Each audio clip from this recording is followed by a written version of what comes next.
দালালে আছেন, সবজি বিক্রি করে খাচ্ছেন, আপনি ছোটখাটো ব্যবসা করছেন, মানুষ আপনাকে দাম দেয় না, আন্ডার এস্টিমেট করে, গরিব বলে, ফকির মিসকিন বলে, কিন্তু আপনার তাকদিরে যা আছে আপনি সেটাই পাবেন, এর বেশি আপনি কিচ্ছু পাবেন।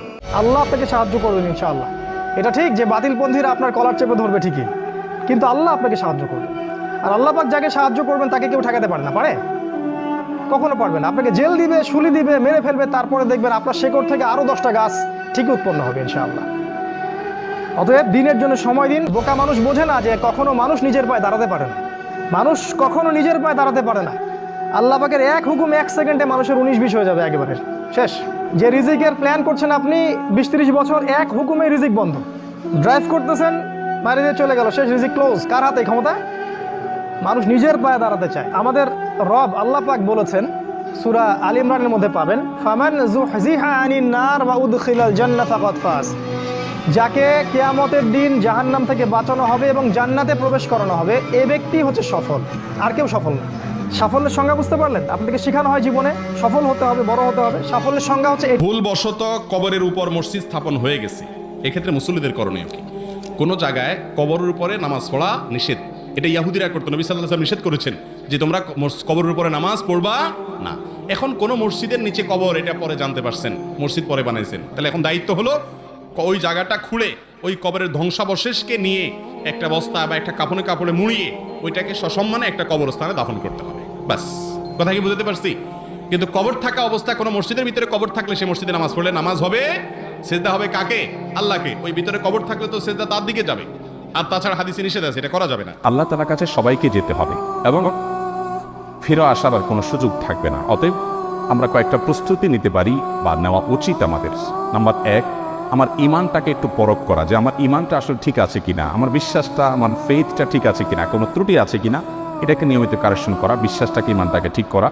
নাম্বার 2, ভালো কাজ দিয়ে গোটা জীবনকে সাজাবার চেষ্টা করা, যে আমার প্রতিটি কাজ হয় ভালো নয় মন্দ, হয় নেকামল হিসাবে গণ্য হবে না বদামল হিসাবে গণ্য হবে। মিজানের পাল্লাতে 2টা অপশন আছে, থার্ড কোনো অপশন নাই। আমি যেটাই করি না কেন আমার প্রতিটি মুহূর্ত হয় আমার ভালো কাজে গণ্য হবে, আর মন্দ কাজে গণ্য হবে। অতএব এই বিবেচনাটা সবসময় করে হিসেব করে চলা। নাম্বার 3, সবসময় তওবা করতে থাকা। আমরা মানুষ ভুল হতেই পারে, অতএব প্রতিনিয়ত তওবা করে করে কারেকশন করে নতুন করে পথ চলা শুরু করা। নাম্বার 4, মৃত্যুর স্মরণটা বেশি বেশি করে করা। যত বেশি মৃত্যুর স্মরণ, মৃত্যু নিয়ে ভাবতে পারবো, বিশেষ করে কবরস্থানে যাওয়া। মাঝে মধ্যে কোনো মানুষ মারা যায়নি, তারপর আপনি কবরস্থানে চলে গেলেন আত্মীয় স্বজনের কবর জিয়ারত করার জন্য, কিছুক্ষণ দাঁড়ালেন, তাদেরকে সালাম বিনিময় করলেন, আপনার ভিতরে ভাবোদয় হবে যে আমাকে একদিন আসতে হবে এই জায়গাটাতে। নাম্বার 5, কোনো ওসিয়ত করার থাকলে মৃত ব্যক্তি মৃত্যুর আগে জীবিতদের উদ্দেশ্যে ওসিয়তনামা লিখে রেডি করে রাখা, মৃত্যুর প্রস্তুতির অংশ। এবং সেটা একজন মানুষ তরুণ বয়স থেকে যুবক বয়স থেকেই করতে পারেন, কোনো অসুবিধা নেই। এবং নাম্বার 6, আল্লাহর কাছে ইমানের উপরে অটল থাকার জন্য দোয়া করতে থাকা। আল্লাহ আমাদের সবাইকে আমাদের জীবদ্দশায় আখিরাতের প্রস্তুতি গ্রহণ করে দুনিয়া থেকে যাওয়ার তৌফিক। জান্নাতে যাওয়ার জন্য একজন মানুষের কি দরকার? জান্নাতে যাওয়ার মাপকাঠি কি? এই প্রশ্নের উত্তর দেওয়া হয়েছে সূরা আল আসর অধ্যায় 103 আয়াত 1 থেকে 3, যেখানে আল্লাহ বলেছেন, ইন্নাল ইনসানা লাফি খুসর ইল্লাল্লাযিনা আমানু ওয়া আমিলুস সলিহাতি ওয়া তাওয়াসাউ বিল হাক্কি ওয়া তাওয়াসাউ বিস সাবর। সময়ের কসম, নিশ্চয়ই মানুষ ক্ষতির মধ্যে আছে, তারা ব্যতীত যারা ঈমান আনে, সৎকর্ম করে, মানুষকে সত্যের দিকে আহ্বান করে, ধৈর্য এবং সবরের উপদেশ দিয়ে থাকে। একজন মানুষকে 3টি অর্জনের জন্য 4টে কাজ করতে হবে। 3টি কাজ হচ্ছে, প্রথম কাজ আল্লাহর সন্তুষ্টি। আল্লাহর সন্তুষ্টির মাধ্যমে পৃথিবীতে শান্তি এবং আখিরাতে জান্নাত অর্জন। এই 3টির জন্য 4টি কাজ করতে হবে। প্রথম কাজটা পূর্ণ ঈমান থাকা। দ্বিতীয় কাজ হচ্ছে পুণ্য বা সৎকর্ম। তৃতীয় কাজ হচ্ছে দাওয়া, সত্যের দিকে মানুষকে আহ্বান করা। আর চতুর্থ কাজ হবে ধৈর্য এবং সবর, মানুষকে ধৈর্য আর সবরের কথা বলা।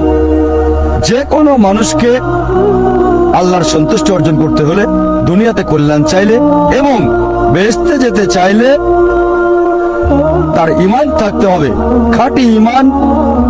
তার থাকতে হবে আমালে সালেহাত, সৎকর্ম, খোদাভীরুতা, থাকতে হবে ওয়াতাওয়াসাবিল হক, করতে হবে ওয়াতাওয়াসাবিল হক। মানুষকে সত্যের দিকে ডাকা মানে সত্য প্রচার, আর ওয়াতাওয়াসাবিস সবর মানুষকে ধৈর্য